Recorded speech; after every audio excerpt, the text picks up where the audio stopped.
There is a version of you that the world sees, composed, in control, handling it, and then there is the version that exists at 3 in the morning, phone in hand, replaying a conversation from 6 hours ago, wondering if they hate you now, wondering if you said the wrong thing, wondering if you are too much or not enough. Two versions, same person. One is a performance. Bell Hooks spent her life studying the armor we build around hearts we've convinced ourselves aren't worth protecting. Carl Jung spent his life mapping the masks we wear so long we forget they aren't our faces. Both of them discovered the same thing. Insecurity doesn't announce itself. It doesn't walk in and say, "Hello, I'm here. I'm ruining your life." It speaks. In phrases. 5 specific phrases that insecure people say every single day without realizing they've just revealed everything. If you hear yourself in these words today, good. That's where the work begins. That's where you begin. This is Gray Harmony. Eyes open. Let's go. Before we start, this isn't about shame. Awareness is not judgment. The moment you see the pattern is the moment you gain the power to break it.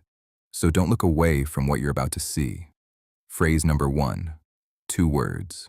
The most used lie in human history. I'm fine. Delivered with a smile that doesn't reach your eyes. With a tone that says, "Stop asking before I fall apart." You know what "I'm fine" actually means? It means I am drowning. And I have convinced myself that needing a lifeboat makes me weak. Bell Hooks wrote about what she called the culture of silence around suffering. We live in a world that worships invulnerability. Show your struggle, and someone will tell you to be stronger. Show your fear, and someone will tell you it's weakness leaving the body.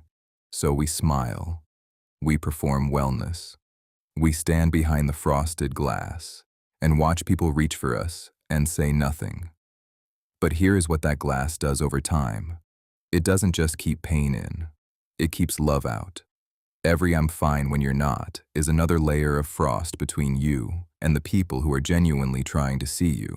Carl Jung understood this as the persona, the mask constructed so carefully for the world that you eventually lose track of the face underneath. The persona isn't evil, we all wear one, but Jung warned that when the mask fuses to the skin, when you can no longer find the line between performance and person, you are no longer living your life, you are performing it. And here's the unbearable irony. The people behind the frosted glass, the ones reaching, they don't need you to be fine. They need you to be real. That one sentence is worth more than all the "I'm fine" in the world. The secure person doesn't perform in vulnerability. They say, "I am struggling. I don't have it figured out. And I need support." 6 words. Terrifying to say. The only words that actually let someone through the glass. Phrase number 2. The protest that proves the opposite. I don't care what people think. Here is a psychological truth that Carl Jung understood deeply. If you actually didn't care, you wouldn't need to announce it. The person who genuinely doesn't care what people think doesn't post about not caring, doesn't bring it up in conversation, doesn't wear their indifference like armor. They simply live. Jung called this reaction formation, when you loudly proclaim the exact opposite of what you secretly feel. The person screaming "I don't care" is almost always the person refreshing their notifications every 30 seconds. The person who says "I don't need anyone" is usually the loneliest person in the room. Here is the tell. Someone criticizes you. Maybe it's fair. Maybe it isn't. You respond immediately. Whatever. I don't care what you think. You walk away, feeling powerful. 2 hours later, you are still in that conversation, replaying it, imagining the perfect response, checking if they've said anything to anyone else, subtly adjusting your behavior to make sure it never happens again. But you don't care, right? Bell Hooks saw this from a different angle. She didn't think caring what people think was the problem in itself. She thought the problem was caring about the wrong people for the wrong reasons. She wrote that we are relational beings. Community matters. The opinions of people we genuinely respect should genuinely matter to us. The goal isn't to stop caring. The goal is to know whose voice actually deserves space in your head. The insecure person swings between two impossible extremes, desperate for everyone's approval and losing themselves completely, or performing total indifference and slowly disappearing from real connection. Neither is freedom. Here is the shadow truth Jung would add. When you announce that you don't care what people think, you're not talking to them. You're talking to the voice inside your own head, the one that judges you more harshly than anyone outside ever could. You've internalized cruelty, made yourself your own worst critic, and now you project that cruelty onto the world, assuming everyone is as vicious to you as you are to yourself. So you build armor, but armor is heavy, and eventually you collapse under the weight of pretending you don't need what every human being needs: to be seen, I known, don't care anymore. and accepted as real. It doesn't matter. The secure person doesn't perform independence. They live it, quietly, without announcement, aligned with their own values, genuinely unbothered by the noise. Stop performing. Start living. Phrase number 3. The apology that isn't an apology. I'm sorry. For breathing. For needing something. For having an opinion in a room where you were allowed to have one. For existing at full size in a world that didn't ask you to shrink. Let me be precise here, because this is important. Genuine apology is one of the most powerful things a human being can do.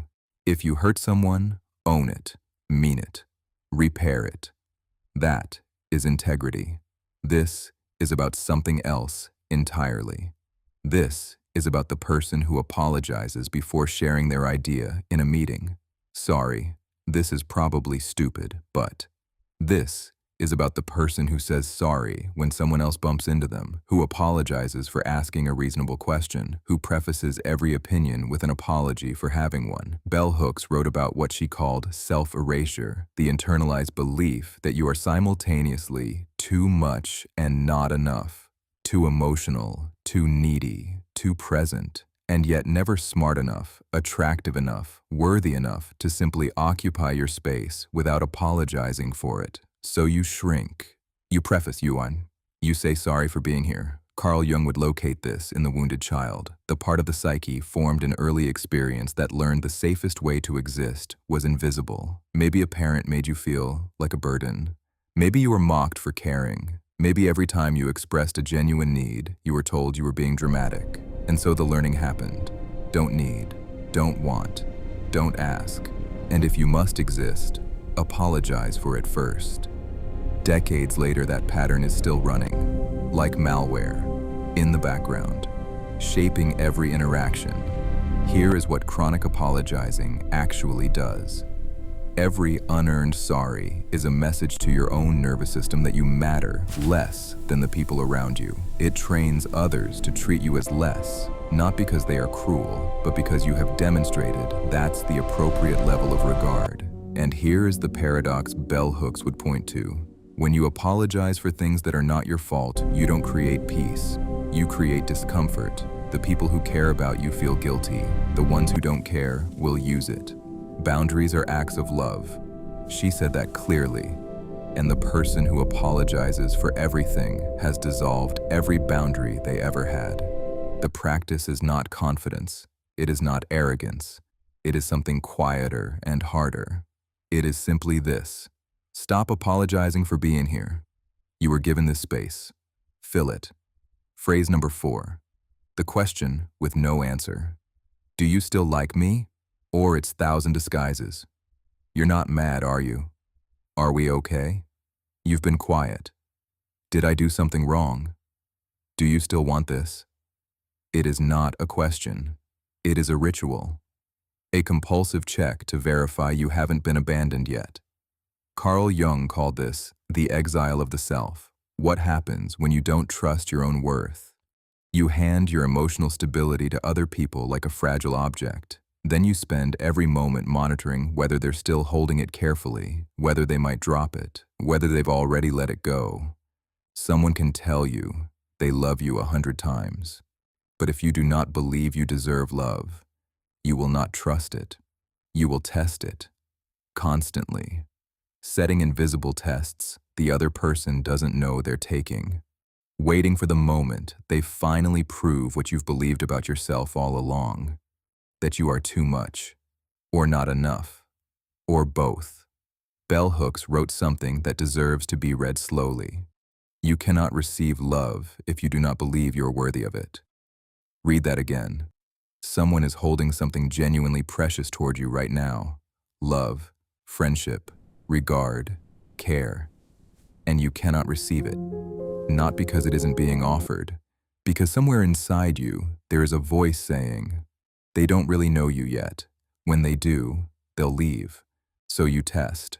And the testing, the constant checking, the endless reassurance seeking, the interrogating, the behavior creates the very abandonment you fear. Because people who genuinely care about you want to be trusted. They don't want to take an exam every 6 hours. Here is what individuation, Jung's word for becoming whole within yourself, actually looks like in practice. You communicate your needs once, clearly, directly. When you go quiet, I get anxious. A short message helps. That is healthy. That is human. And then you let it go. You trust, not blindly, based on evidence, based on consistent behavior.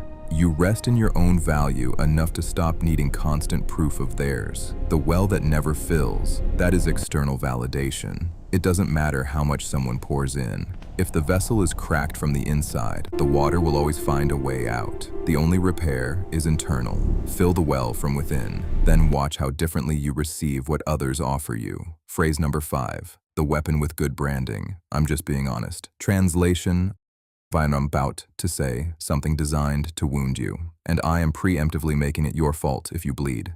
This is the phrase of the person who mistakes brutality for authenticity, who has confused cruelty with courage, who calls their aggression integrity. Carl Jung meant by unconscious aggression, the hostility we carry but refuse to own. The insecure person feels small. To feel larger, they make others smaller, but they cannot admit the motivation, so they call it honesty. I'm not being mean, I'm just being real. If you can't handle the truth, that's a you problem. Bell Hooks drew a line here that changed how I understand both words. She said, honesty without compassion is not truth. It is violence. Notice how precise that is. She did not say honesty is bad. She did not say comfort people with lies. She said the delivery method, the absence of compassion, transforms truth into something that functions exactly like violence. Here's the tell. Someone shares something they are genuinely excited about, a new idea, a creative project, something that required courage to begin, and you respond with, I'm just being honest, but that probably won't work. They didn't ask for your analysis. They were sharing joy, and you extinguished it, then looked around for applause for your bravery. That is not honesty. That is a shadow wearing honesty as a costume. The truly secure person asks themselves 3 questions before speaking a difficult truth. Is this true? Is this necessary? Is this kind? If the answer to all 3 is yes, speak clearly, compassionately, without performance. If the answer to the 3rd is no, examine why you want to say it. Because what you'll usually find underneath is not a commitment to truth. You'll find the small person who needed to feel bigger for a moment. And that person deserves compassion too, just not an audience. Watch what's happening now. The masks are falling, not being torn off, not ripped away in some dramatic gesture. Falling, because they were never as attached as we thought. Because the warmth of being honest, genuinely honest, about your pain, your fear, your needs, dissolves the adhesive that held them up. Most channels will give you Carl Jung and stop there. Inner work, shadow integration, become whole within yourself, powerful, necessary. Or they'll give you bell hooks and stop there. Love, vulnerability, community, authentic connection. Equally powerful, equally necessary. Gray harmony gives you both, because Jung without hooks leaves you whole but alone, a complete island. integrated but disconnected. And hooks without Jung leaves you reaching for real connection while still running the unconscious patterns that sabotage it. You need the inner work and the relational work. You need to face your shadow and build the courage to be seen. You need to stop performing and start trusting. 5 phrases, 5 cages, all of them built with words, all of them unlocked the same way. Stop saying I'm fine when you're not. Stop performing indifference you don't feel. Stop apologizing for existing at full size. Stop interrogating people who are trying to love you. Stop calling cruelty honesty. Start being here, fully, imperfectly, actually here. That is gray harmony, not black, not white. The full truth. Subscribe. Drop a comment. Which phrase lived in you the longest? The door is open. Walk through it.